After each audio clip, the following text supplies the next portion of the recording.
தங்க நிற சூரியன போல பொன்னங்கி சாத்தி அமர்ந்த பிள்ளையாரே, பிள்ளையாறு பட்டியதன் மேல ஒரு நல்ல காலம் திறக்கும் பிள்ளையாரே.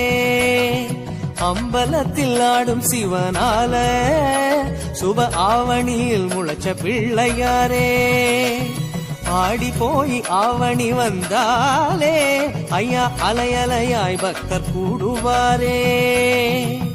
கொடிமரமேறும் ஒரு 10 நாளும் கணபதி நாதம் ஒலிக்க, 60 மூவர் உருகுதல் போல அடியவர் கைகள் குவிக்க. சூரியன போல பொன்னங்கி சாத்தியம் பிள்ளையாரே.